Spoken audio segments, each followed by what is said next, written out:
the Lord. Sino tumugtog? Ba, matindi ha? Talagang...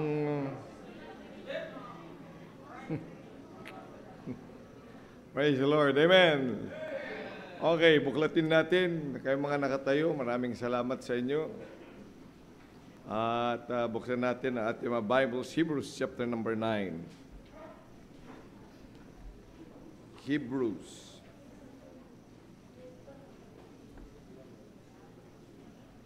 Hebrews chapter number 9.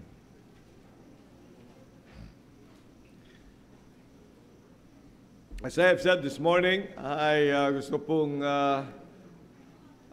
tingnan natin ang value ng ating mga ginagawa, ating mga adhikain sa gawain ng Diyos. Because if you know that, then you can compare how you're giving to the Lord. Because whatever we give unto the Lord in the church is a reflection of how we value things. Kagaya kanila, di ba? Kung nasan ang puso mo. Dominic, ano nga yung sabi mo? Ano yun? Sa ngayon, yung pinali.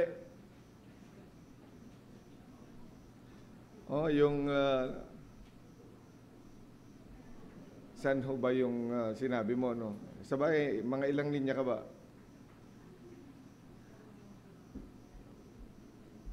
Sige. Parang ganun na yun, di ba? Kung paano mo pinahahalagahan ang isang bagay, hindi ka mangingimi, magdadalawang isip na gastusan yun. I think that's the easiest to say it. Gaano man kamahal ang isang bagay, kung yun, you think that that is the best and that is what is your treasure, then you will not hesitate to give all that you have. Amen? Yung nag-testify din kanina na isang choir member. It makes no sense when you have already given to the call of the Lord and then leave your duty just for another thing. Yan yung kakulangan sa ating mga pananampalataya. Sa mga mananampalataya ngayon. Huwag naman lumaki ang tenga mo at huwag kang tumangkad o lumipad. Pero that's the truth. Iilan pang mga Kristiyano in our days ang merong ganong klaseng conviction. Ang pag alam mo talaga yung ginagawa mo ay napakahalaga, you will leave everything else for that. Tingnan niyo, kapag gustong-gusto mo, mahalaga sa iyo yung online games mo. Di ba kahit hindi ka kumain? Kahit hindi ka kumain. Tingnan niyo, mahalaga yung mga exams natin, tama? Kaya kahit hindi mo gawin yung ibang mga bagay, kahit hindi ka mag-toothbrush, kahit hindi ka makatulog, basta makapasa at gusto mo yung examen na yun o pag-aaral. Sabi din ni di ba? Sino ba yung manunulat na Tagalog? Si Balagtas. Kung ang pag-ibig ay pumasok sa puso ni numan, hahamakin ang lahat, masunod ka lamang. May Tagalog ka na, kapatid. Because you value that. Kung nasaan talaga yung treasure mo, nandun yung puso mo. So, as we march along until September 9, that each of us would get a good grasp of why we are doing, and we have launched this program we call our Treasure Offering Sunday. Amen? Okay, so punta na tayo ngayon sa Hebrews chapter number 9, yet still related to the tabernacle. This morning we talked about that the tabernacle or the sanctuary is a place where God decided to dwell with His people. This afternoon, ay gusto po makita that when He dwells with us, doesn't mean we become, complacent. The dwelling with God ay hindi para matulog, but it is for service. He created or He made sure that the sanctuary be established, made of great materials for a purpose, and that purpose is service. And dyan po tayo sa Hebrews chapter 9, verses 1 down to 10. Let's read all together. Ready, go. Then verily the first covenant had also ordinances of divine service and a worldly sanctuary. Yung worldly na dyan, hindi kagaya ng worldly song. Meaning it is earthly, it is physical. Nakikita natin it's made up of substances, of physical substances, of gold, of silver, of purple, of cloth, of oil, lahat ng mga bagay na yan. These are material substances, kaya nga world, it's in the world, okay? And the world is sanctuary, meaning it's the physical sanctuary. Parang ano din sa atin, di ba? Ang simbahan. Kung minsan sinasabi natin, punta ako ng simbahan, you're going to the property of the church. Hindi kasi maihihiwalay ang property at ang mga tao. Kaya nagsisikap tayo na bumili ng mga properties where we can serve the Lord freely. Amen? At walang mabagi yan. So, that's the worldly sanctuary. Okay. Although ang church, of course, and church is not really the building, but you see, the church building is also a reflection of who we are. Anong klase tayong mga mananampalataya? Anong klase kang mananampalataya? Parang bahay mo din, di ba? Parang kwarto nyo, parang dorm nyo. Kung anong klaseng mga tao nandun, yun makikita mo, maaamoy mo, yung makikita mo doon sa dorm, sa kwarto. Because the kwarto is a reflection of you. Naisip mo na yung kwarto mo sa bahay? That's you. Sabi na, ganun pa yun. Mag-ayos-ayos nga ako ng kwarto ko. Magandang bagay yan. Kasi ikaw lang naman talaga nakikita nun eh. No? Amen? Yeah. Oh.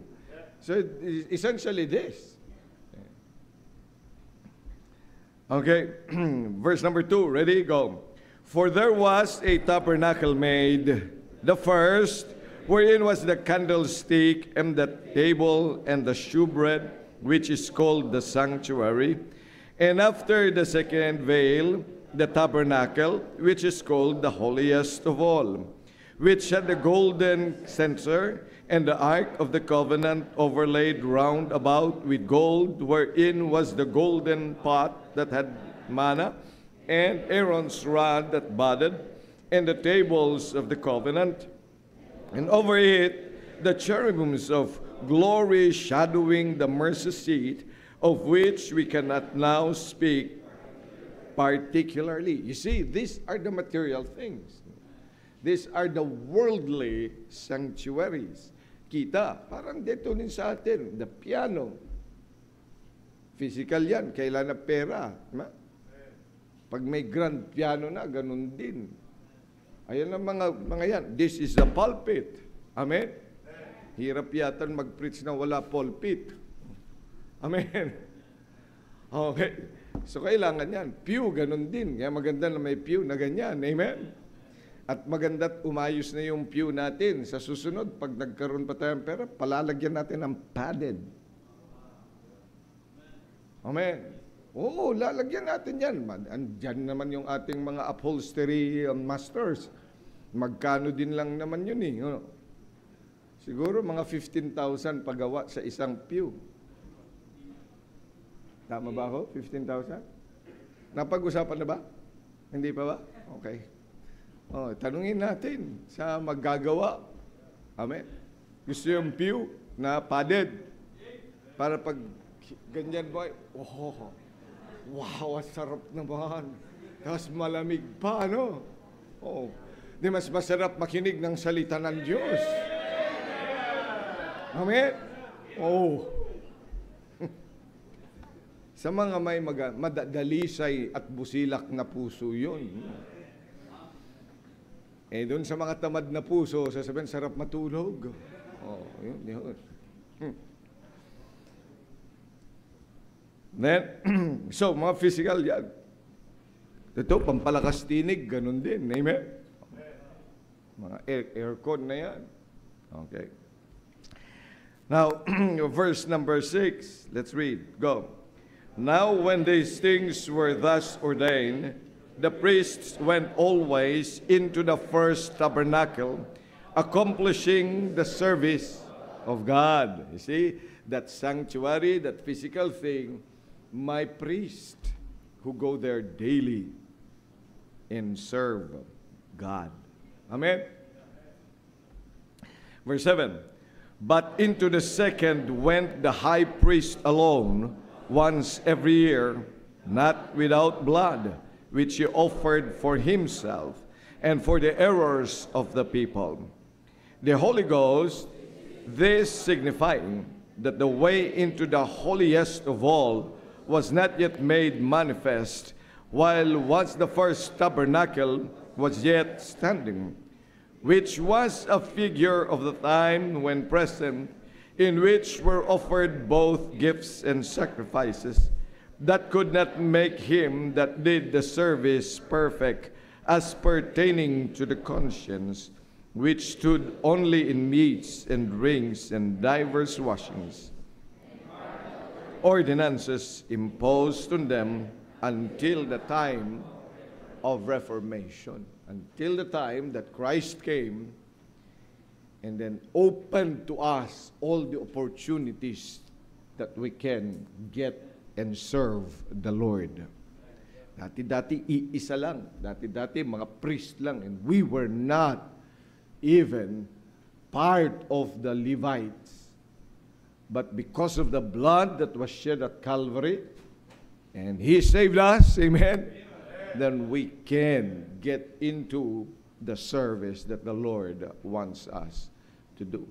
Muli po, dakilang Diyos, maraming salamat sa pagkakataong ito na pagkakalumos sa amin. Help us to understand how valuable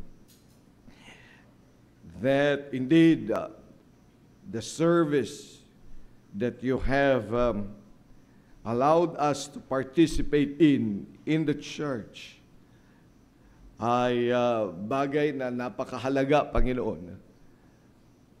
That's why each of us must indeed understand that the way we give and serve you in this church reflects how we value what you have valued. Maraming salamat pong muli sa pagkakataong ito. Ikaw ang manguna sa amin, especially sa akin po, Panginoon, as I lead each of us to understanding the divine service that must be given by each of us and as a church as a whole for you. In Jesus' name we pray. Amen. Okay? Amen? Nakamayan nyo na ba yung mga katabi nyo? Okay. Nangitian nyo na? Baka kanina pa kayo magkatabi. Hindi mo lang nangitian. Okay. Okay, take your seats.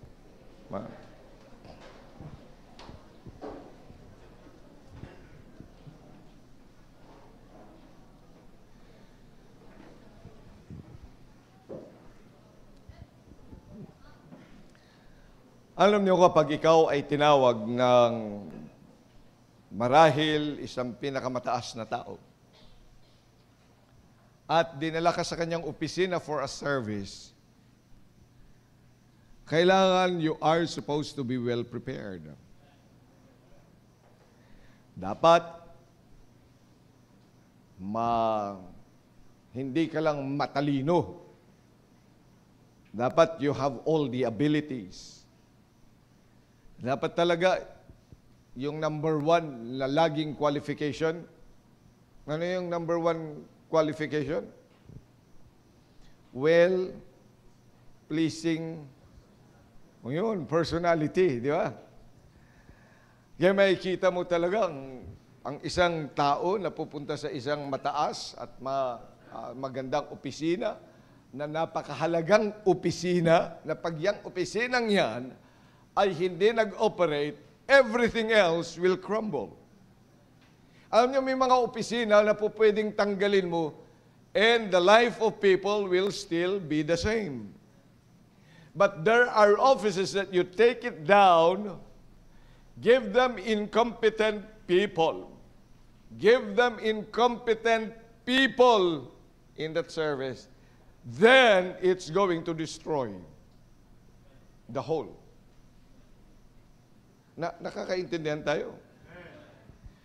Sa isang eskwelahan, halimbawa, maglagay ka dyan ng mga teachers na hindi naman magtuturo, kundi magbebenta ng ice candy.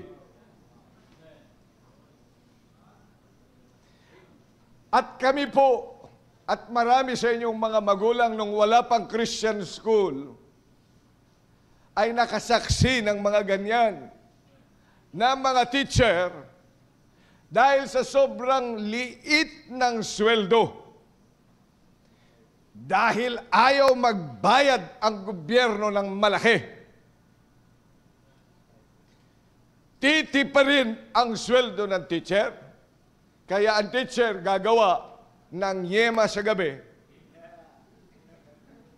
imbis na lesson plan. Yema, gagawin yan. At ilan ang kanyang mga estudyante, at least, ay na-try ko na yung yema na yan nung ako ay grade 2. Nakapag-ipon ako pambili ng pantalon. Oo. Magandang bagay yun. Para sa mga classmate ko lang, sa gabi pa lang, sa hapon pa lang, oh no, bibili ka ba? Bibili ka ba? Bibili ka ba? Bibili ka? Ilan? O yun. Kaya bibili na ako ng kondensada. Pagkatapos, lalagay mo lang sa kaldero, di ba? Ganyan-ganyan mo. Pagkatapos, sabay kakanta ka. Tapos, maraming tumatalsik dyan. Pampasarap yun. Pagkatapos yan ay bibilutin mo, di ba? Pagkatapos ay galing ka pa sa paglalaro, di ba? So, bilot-bilot na ganyan. Oo. Ganyan mo lang. Oo. Lalong sumasarap yun. Yung 50 pesos o 25 pesos na kondensada, magiging 150 o kaya 250 pag natapos. Di meron ka ng pang treasure offering, pag ginawa mo rin yan, naslagay mo lang sa GPH. Di ba? Yung iba kasi tamad, no? Anyway, kasi alam ko, mahalaga pantalon. Kailangan ko kumita. Kaya kahit na anong mangyari, kailangan kumita. Ang mga teacher, ganun din. Mas mahalaga sa kanila yun. At least, kung pumunta man sila doon sa eskwelahan, hindi na lang sila magtuturo, magtinda na lang sila ng ice candy, kikita pa sila, may pambili pa silang pagkain sa bahay. Pero tingnan mo, anong klaseng estudyante meron tayo. Kaya dyan po bumagsak ang literacy ng ating pong bansa. Pumapasa hanggang high school pero hindi marunong magbasa. Buti nga ngayon si Amboy, nakita ko habang kumakanta, pero nagbabasa yun talaga. Ayoko man sana ang mga choir member na nagbabasa, pero natuwa ako kasi nung pumunta dito, hindi marunong magbasa. Pero ngayon, marunong na, di ba? Wow! Hindi mo na siya maluloko.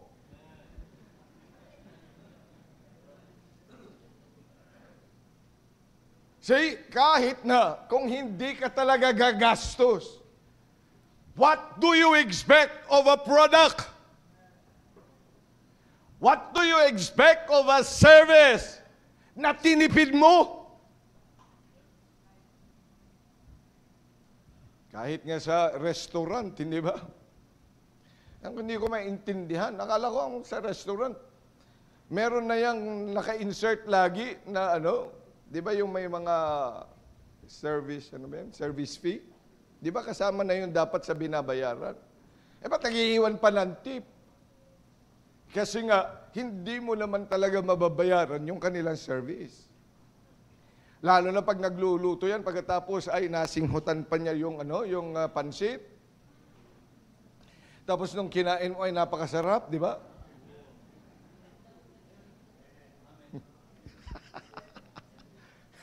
Pero tingnan mo yan, pag malinis yan, di ba? Pag malinis siya, mayroon pang hairnet. Di walang buhok yung pagkain. Bakit? Kasi ginastusan nila yung mga tagapag-prepare at yung mga tagapag-serve. Kaya din pala meron silang mga nakalagay dyan. Para kahit nagsasalita sila, hindi tumatalsik yung naway. Tingnan mo yung mga nagtitinda dyan na wala man lang nakalagay dyan. Abi, tapos nagpipirito pa doon. Tapos naggagawa pa ng,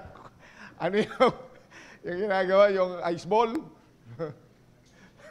Pagkatapos ay ginaganyan pa yung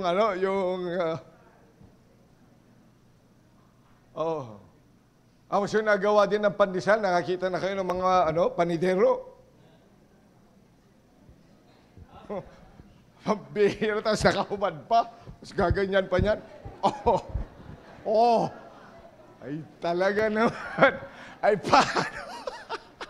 Ay bakit ho? Kasi nga tinipid.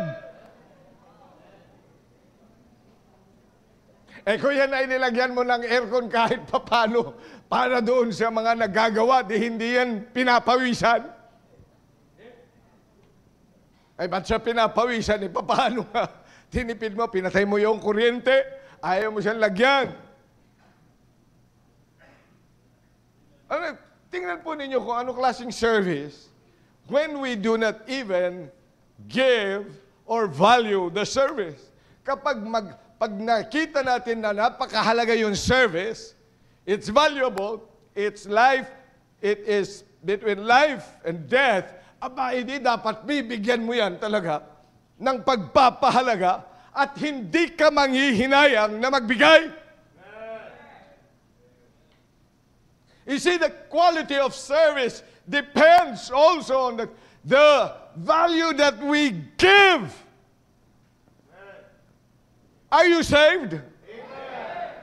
Hindi bagay, ikay nagpapasalamat na napunta ka ng isang simbahan na nagpapahalaga ng isang magandang service. Yung may kalidad na service.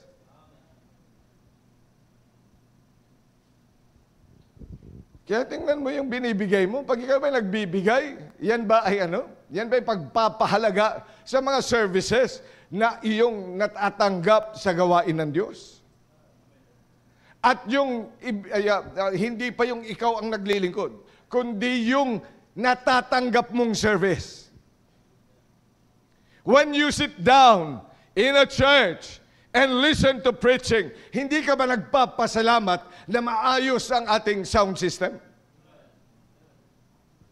Marami na punta dito, na marami pumupunta sa simbahan, pero nahihirapang makinig. Alam mo kung bakit? Kasi nga gumagargal, masakit sa kanilang tenga ang salita sapagkat yung sound system nila basag.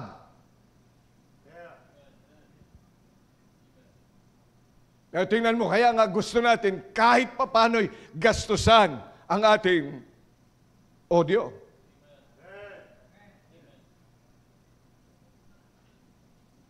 Pero tanong, gusto mo nga na mapakinggan, gumanda boses mo. Ito, Sennheiser to. Sennheiser nga ba ito? Oh, Sennheiser to. Alam mo magkano isa nito? 45,000. Kaya ang hahawak nito, 45,000 din. Kaya hindi ito basta pinagagamit. Ay yung ginagamit nung kumakanta, magkano yun? 12,000 yun. Kami din ang bumili nun. Dati-dati, yung 1,000 na buy one, take one. Yun talaga ang gamit. Kaya tingnan nyo, pag kumanta yung mga choir noon, pambihira, basag. At pinaltan din yung mga yan. At may no? Para marinig mo sarili mo. Ay kung hindi mo gagastusan yan, sayang yung punta mo ng simbahan, wala kang naiintindihan. Nasaktan ka pa, sumakit ang ulo mo, umuwi ka sa bahay, saan ka galing? Ay, ewan ko ba, nagpunta ako doon sa simbahan, sabi ng pasto, ang sakit sa tainga eh. Sumakit lang yung ulo ko, wala akong naiintindihan. Ay, yung kinanta na lang, ay lalo na. Mali-mali pa yung nota. Wow, magaling ka pala. Hindi ako na-edify.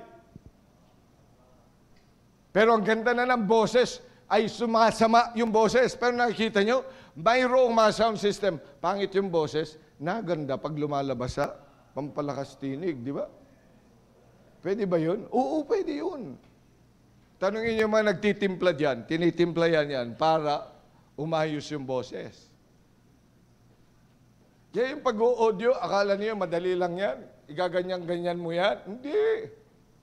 Kaya yung tinatanong din, tinitingnan kung yung, ano ba tawag natin dyan? Yung timbre ng boses ng speaker. Pag masyadong manipis, binababaan yan para pinalalakihan yung bass. Tama ba ako? No. Para hindi siya masyadong, parang, ano ba tawag niyan? Yung, nakakita na kayo yung pag gumagawa kayo sa bubong? Oo, yung, di ba yung mga yero na kumikis-kis? Masarap bang pakinggan yun? Tapos ang preacher ay napakanipis yung boses. Tapos yun maririnig mo, katapos, oh, sige nga, kung hindi ka, ano yan? Ay, para ako nasa bahay nitong nagagalit si nanay.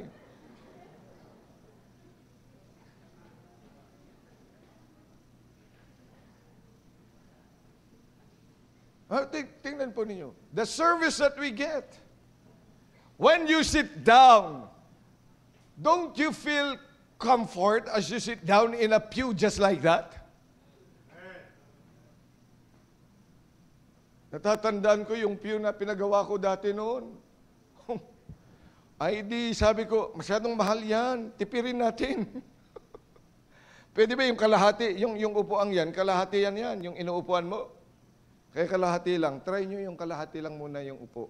Try nyo. Yan, ganyan-ganyan lang yan noon, yung kalahati. Yan, noon. Kalahati yun doon. Pagkatapos, sabi ko na, itry nyo nga mga 10 minutes lang. Oh, try ninyo.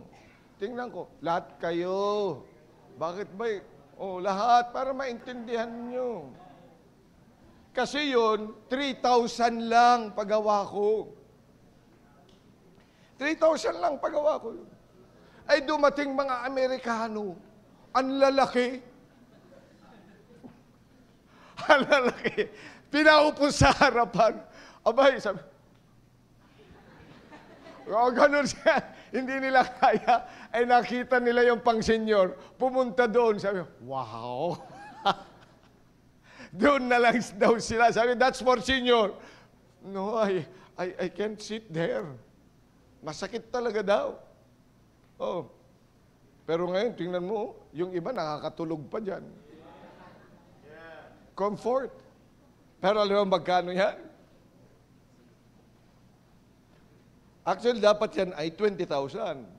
Pero dahil kilala yun, na-sharean, sabi niya, sige, gawin ko na lang po 15,000 sa inyo. Amen? Kaya yung commitment nyo sa pew, ilabigay nyo. Sabi, aray ko. Ayan yun. Yan ang katotohanan. O siya, pwede na kayo mag-relax. Okay. Amen. Nahirapan kayo sa ganun, di ba? Mahirap talaga yun eh. The comfort. Pag pinatay kayo natin aircon,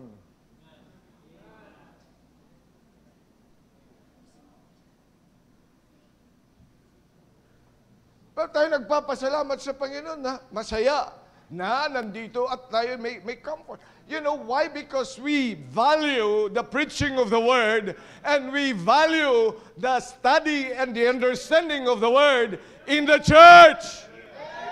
And so we do everything we can to make the service 100% the best service for the Lord.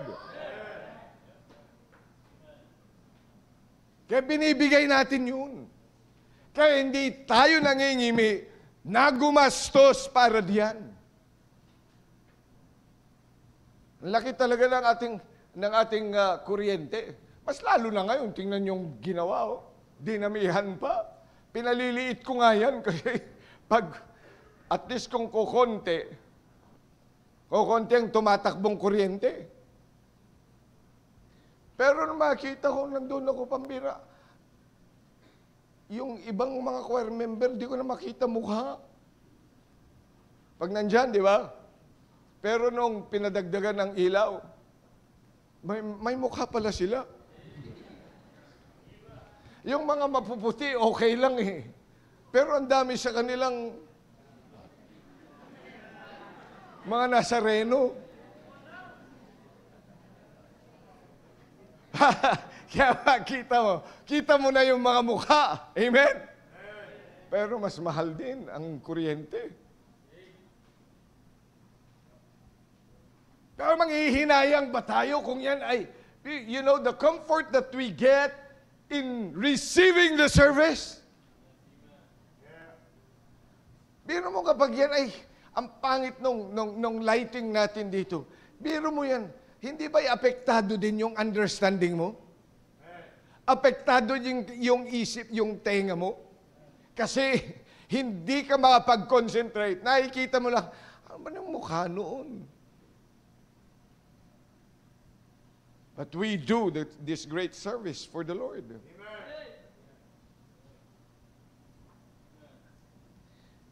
There is a heavenly and divine service, and we get the comfort. Kaya kung ikaw ay hindi talagang nagbibigay ng tama sa Panginoon, you do not value that comfort and the privilege we have for a service. Tingnan nyo, pag ikaw pa nga yung napapaihi, pumunta ka doon at least ngayon may tubig na ulit, mga babae. It's because somebody else has given something else for the Lord. Bilang mga anak ng Diyos, naintindihan natin yan. Kanina nakapagkape. Sino nakapagkape dito kanina? Oh, praise the Lord. Okay.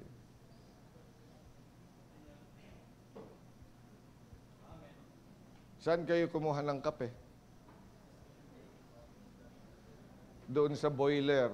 Ano yung boiler? Bagong bili lang yun. Alang-alang lang sa mga investors at saka mga kape addict.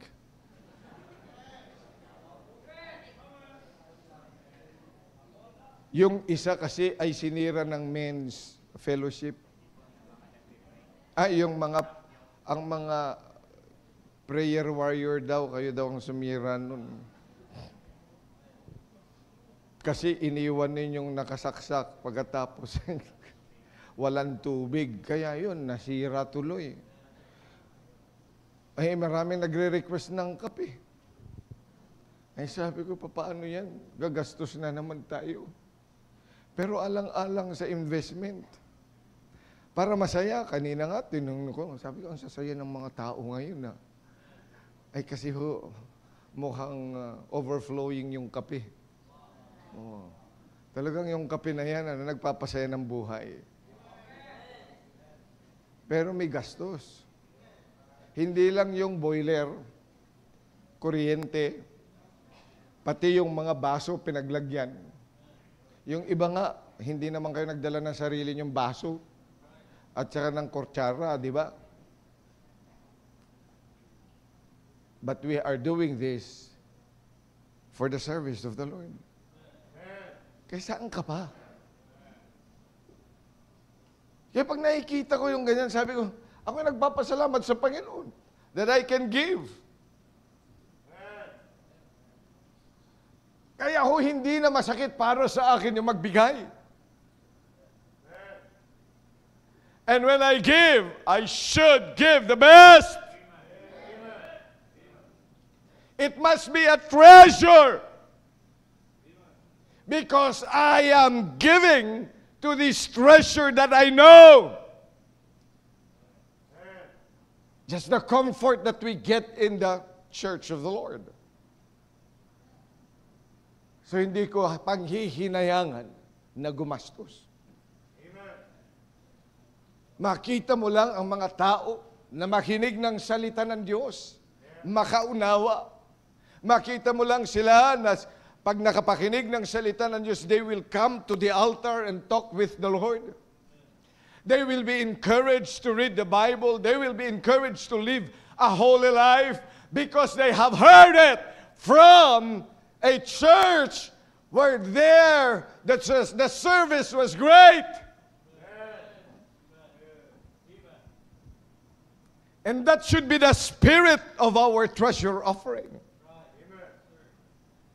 Makita mo that people whose lives are being changed na dinadala sa simbahan. Amen. Hindi ba kayo magandang bagay na yan ay nangyayari sa ating bahay-sambahan? Amen? Sa ating church. There is, yes indeed, a worldly sanctuary. And there is a service that we should do. But there is still comfort. First and foremost is the comfort that we get as we are being served. Amen? Amen.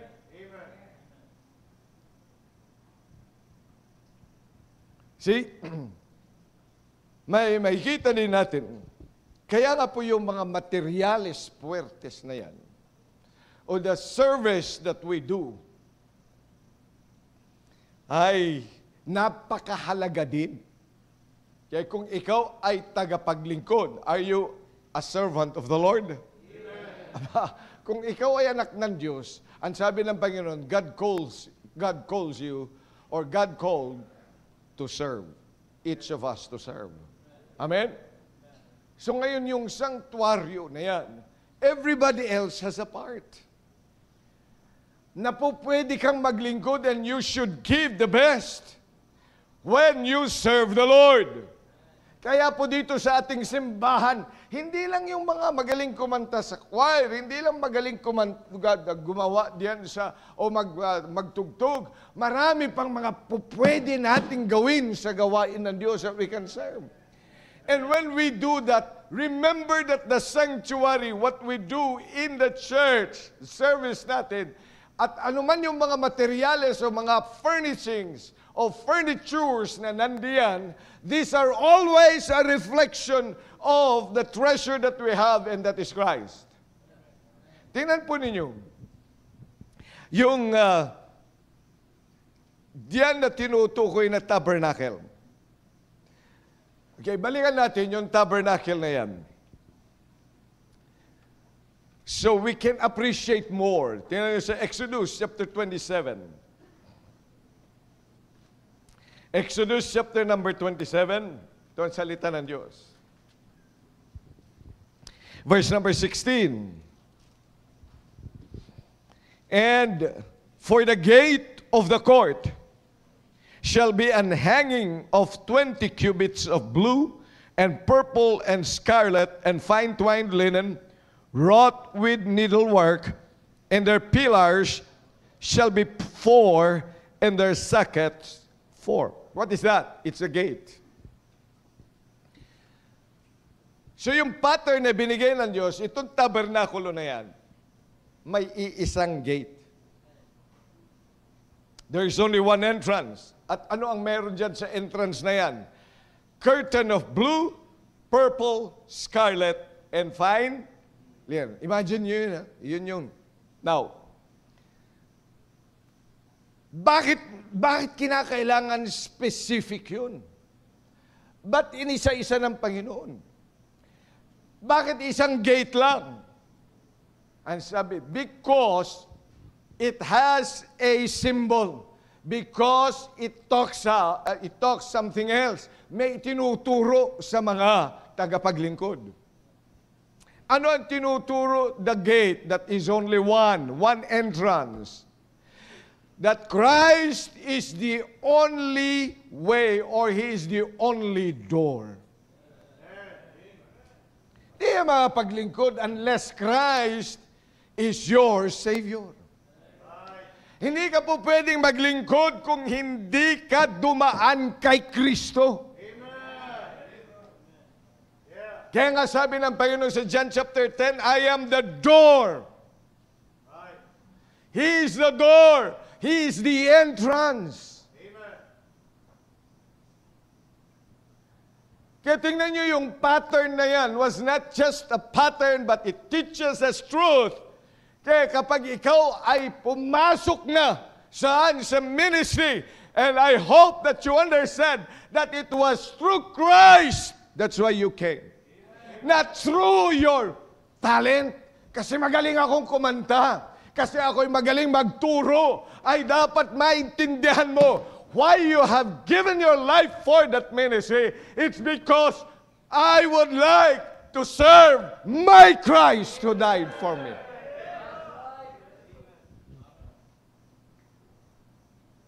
Kasi marami naglilingkod. Bakit? Kasi ayos pala pag choir member ka. Nakakatuwa.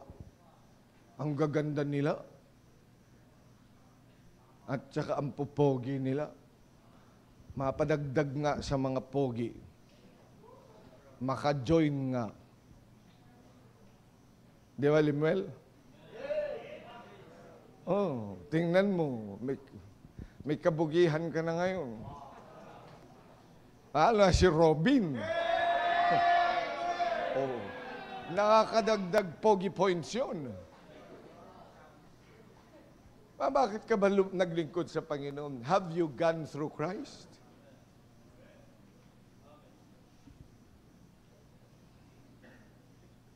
And then, bakit may color pa? Bakit meron pa yung curtain? Ay, kahit na ano lang kulay. May curtain pala yun. Like blue. Why? Because the color picture the character of our Christ.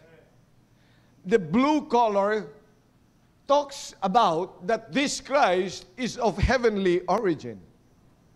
Galing sa langit ang Panginoon. Kaya blue. At bakit purple? Kasi nga, nagpapatunay siya yung hari. The royal priesthood or the kingship of our Savior. Siyang hari, hindi ikaw, hindi ako. Pag naglilingkod tayo sa hari. Amen.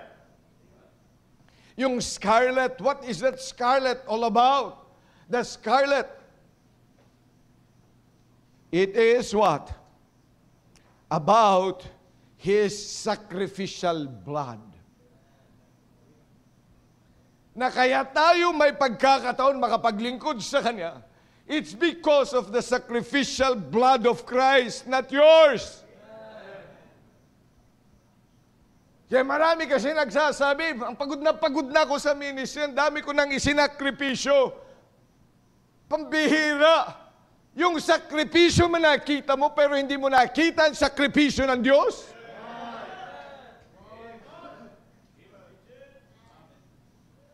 Na maraming mga nagbibilang ng kanilang mga sakripisyo sa gawain ng Diyos. You are wrong, ladies and gentlemen. Nakakaawa yung paglilingkod na yan.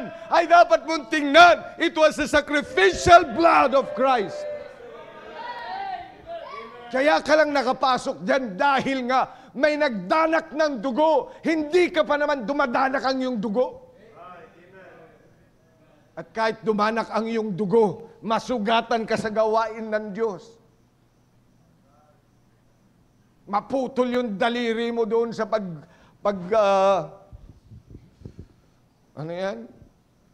pagtatabas. Hindi sapat yung dugo mo.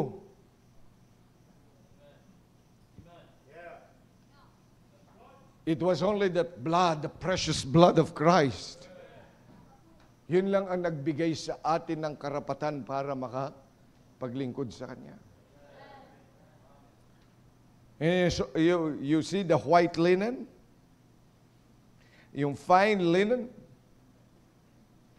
It talks about His purity and the righteousness of Christ. Kaya hindi yung katuwiran mo. Tama yun. Yung nau-offend ka sa iba, pagkatapos may nagsabi sa'yo, bakit ikaw hindi nakaka-offend? Ang tingnan mo yung righteousness ng Diyos. Hindi yung kasi yung righteousness ng kasama mo. And when you serve the Lord and when you're in the tabernacle, it is not you. The issue is not you. And the issue is not His. But the issue is the righteousness and the purity of our Christ. Yan ang dapat na intindihan ng isang naglilingkod sa Panginoon.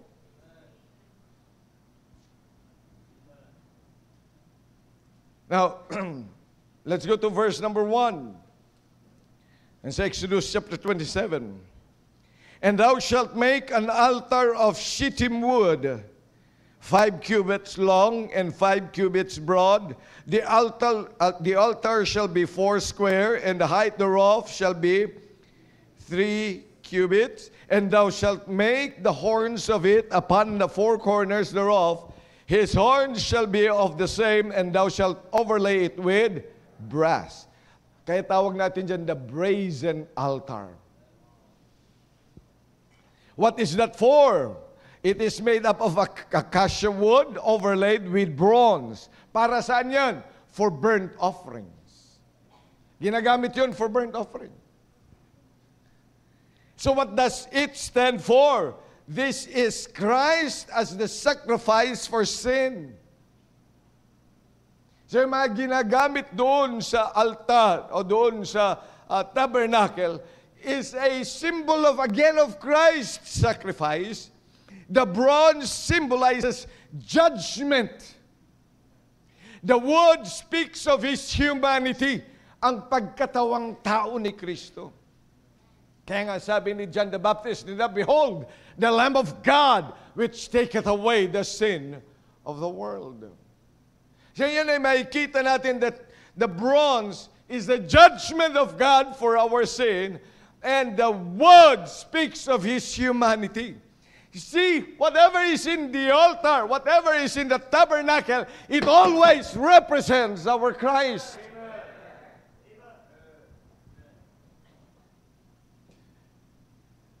At dito po sa brazen altar, dito yung kasalanan was dealt with. Kagaya doon sa Kalbaryo where the meeting place of God's justice and His love. Yun po rin dapat nating maintindihan. You see, the tabernacle was always that. And then, tingnan po ninyo sa verse number 17. 27, verse 17. Ang sabi ng salita ng Diyos, and all the pillars round about the court shall be filled with silver. Their hooks shall be of silver, and their sockets of brass. The length of the court shall be 100 cubits, and the breadth 50 everywhere, and the height thereof, and fine twined linen, and their sockets of brass. All the vessels of the tabernacle in all the service thereof, of all the pins thereof, and all the pins of the court shall be of brass. You see? And then verse 20, and thou shalt command the children of Israel that they bring their pure oil, olive beaten for the light, to cause the lamp to burn oil. So anong mga bagay na yan? May kita natin dito yung, chapter 30, bago yung oil. Chapter 30, verse 17. And the Lord spake unto Moses, saying, Thou shalt also make a laver of brass, and his foot also of brass, to wash withal, and thou shalt put it between the tabernacle of the congregation of the altar, and thou shalt put water therein. So ano yan? It is the bronze laver. Yun yung basin na punong-puno ng tubig para ang mga priest, they would wash before they serve the Lord. Naginaya yan ng Katoliko, kaya nga, di ba? Pag pumasok ka sa simbahan, anong ginagawa nila? Di ba? Nasa kabibe. Tapos may tubig doon, no? Holy water daw yun. Tapos gaganyan ka, tapos gaganong ka, di ba? Oo. Talaga maghuhugas yun, hindi magaganyan dyan. Maghuhugas, kaya nga punong-puno ng tubig. Yung mga yun, may mga kiti-kiti na no? Nagtagal-tagal bago tanggalin yung holy water nila. Hindi yun, no? Pero bakit pinagagawa ng Diyos yun? Kasi kailangan talaga nila maghuhugas. Siyempre galing ka sa labas, ay ang dumi. Kaya gagawa ng, halimbawa, gagawa ka ng bread. Bira yung gagawa ka ng bread, magiging panidero. May mga panidero din kasi noon. Kasi meron yung mga bread silang ginagawa na ino-offer nila sa Panginoon. At sila din ay kakatay ng mga hayop. Ay di siyempre dapat ay malinis din. Maglilinis ka talaga. Pagkatapos lilinisin mo ang mga yun, bago mo yan ilagay sa burnt offering. So makikita natin yan, that this was placed in there because they ought to be washed before they serve. Ano sinisimbolize nito sa atin? Before we can really serve the Lord, ay dapat nanilinis na tayo ng ating Panginoon through His Word. Amen.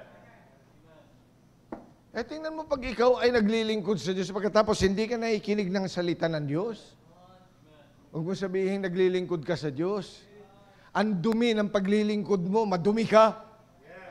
Kaya ano ba sabi ng Panginoon? You are clean through the word which I've spoken. Tingnan nyo sa John chapter 15, verse number 3. John 15, verse number 3. John 15, verse number 3. Now you are clean through the word which I have spoken unto you. See, in the tabernacle, sa service natin sa Panginoon, there must be cleansing, and what cleanses us is the Word of God. As kakanta-kanta ka, hindi ka nagbasa ng Bible. Kakanta-kanta ka, hindi ka nakikinig ng preaching. Pagkakanta mo, aalis ka at iihi at doon magpapalamig. Maglilingkod ka sa Sunday School, hindi ka nakinig ng salita ng Diyos. Mag-a-usher ka, hindi ka nakikinig ng salita ng Diyos. You go out so winning, yet you do not hear the Word of God. Ay dapat yan, ay nakikinig ka muna, magpalinis ka muna, bago ka maglingkod sa Diyos. Kaya nga pinagbabasa tayo ng salita ng Panginoon because it is the Word of God that can cleanse us. In fact, sinabi yan kay Ezekiel, bago ka mag-warning sa iba, hear the word at my mouth. Have you read that? Ezekiel chapter 3. Tingnan nyo. Ezekiel chapter 3.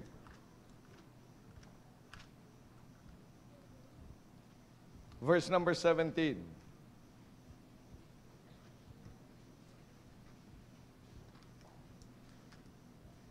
Ezekiel chapter 3. Son of man, verse 17. Son of man, I have made thee a watchman unto the house of Israel. Let's read. Therefore, hear the word at my mouth and give them yun. Makinig ka muna sa aking salita. Then you warn them. Hindi yun baliktad. Warn them first. And then pag may pagkakataon, listen. Binabaliktad natin yung salita ng Diyos. Maglinis ka muna. Kaya paglilinis natin ay ang salita ng Diyos. You see, there is this worldly sanctuary, and they think and they speak of a divine service. At nagbibigay yan sa atin bilang mga anak ng Diyos ng katotohanan. At kung gusto pa natin, you know, the holy place, which is consist about the table of shewbread, the golden lampstand, the altar of incense, ayan po ay napag-aaralan sa ating Scepter College. Yung mag-enroll ka para makuha mo. Hindi ko muna sasabihin lahat. Enroll ka muna. Amen. Oo. Pero lahat yan yun. Pati nga yung veil. Alam natin yung veil, hindi ba? Yun ang humahati doon sa holy place at saka yung Holy of Holies. Mayroon yan hati. Yung veil speaks of the flesh of Christ. Kaya nga po, noong namatay ang ating Panginoong Jesucristo doon sa krus ng Kalbaryo, mababasa natin doon sa Matthew na nahati yung veil. Ano ibig sabihin nun? Kasi yung humahating yan, pag nasa Holy of Holies, yan, isa lang ang pupwede. It's only the high priest ang makakapasok. Pero doon sa holy place, yung mga priest, they can serve. Pero hindi po pwede. At saka yung mga nandun sa Holy of Holies, minsan lang 1 taon po pwedeng pumasok. Kaya nga po yung mga high priest, may mga tali yan dito noon. Tapos yung kanilang robe, mayroong mga bell sa ilalim. Pomegranate ang sinasabi ng Bible. Para saan? Para pag nasa loob siya, at wala siyang kasalanan at matino siya, nakakagawa siya doon. Kaya alam mong buhay siya. Bakit mo siya alam na buhay? Sa tingin mo? Hindi ka pwedeng pumasok. Paano mo malalamang buhay siya? Ha? Yung bell. Siyempre pag gumagalaw ka, alam niya na may gumagalaw pa. Buhay pa. Pag tumigil na yun, ibig sabihin, ay patay na yun. Kaya hindi ka naman po pwedeng pumasok sa loob. Dahil pag pumasok ka, patay ka rin. Anong gagawin? Kaya nga may tali. Hihilahin na lang nila siya. Kasi baka mabulok doon sa... Because that's the Holy of Holies. At doon, nandoon yung mga bagay na pinaglilingkuran. Doon siya nag-o-offer ng blood para yung ating mga sacrifices. Nandoon yung incense para yung ating mga prayers ay pakinggan. Biro mo'y ganun po yung tabernacle. Pero noon, kaya may hati. But when Christ died on the cross, nahati yun. Bakit?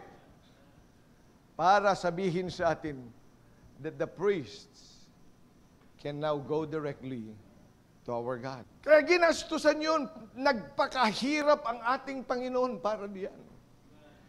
He left heaven. Iniwan niya yung kanyang kaharian sa sangkalangitan. Iniwan niya ang kanyang trono doon. Iniwan niya yung kanyang crown. Iniwan niya lahat ng mga yaman doon. Nang paglilingkod sa kanya, He came down because He knows you and I need to come to Him.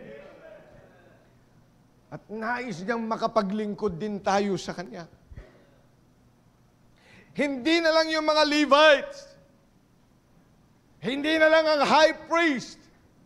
But He wants us. He made us whole. And so we can serve Him in the church. Oo, hindi tayo mga Hudyo. Pero maraming salamat sa Panginoon dahil sa dugo na dumalak doon sa krus ng Kalbaryo ay pinaging dapat tayo ng Diyos. And He has given much. He has given Himself.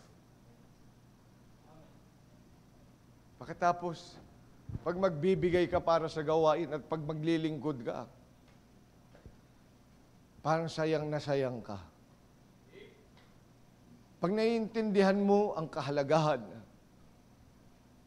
ng sanktuaryo na yan, para ikay makapaglingkod. Pag naiintindihan mo na ang simbahang tinatag ng Panginoon, kaya niyan tinatag, kaya niyan minabuti na magkaroon ng simbahan sa Christian Bible Baptist Church dito sa Los Baños. Para ikaw at ako ay may pagkakataon makapaglingkod ng tunay sa Kanya. At kung maglilingkod ka na rin, maglingkod ka and give Him the best because you are now, you have to look at it as a treasure. Amen? Kaya bilang mga anak ng Diyos, there is a heavenly treasure. There is a heavenly service, rather. Balikan natin yung ating text kanina doon sa Hebrews, chapter number 9.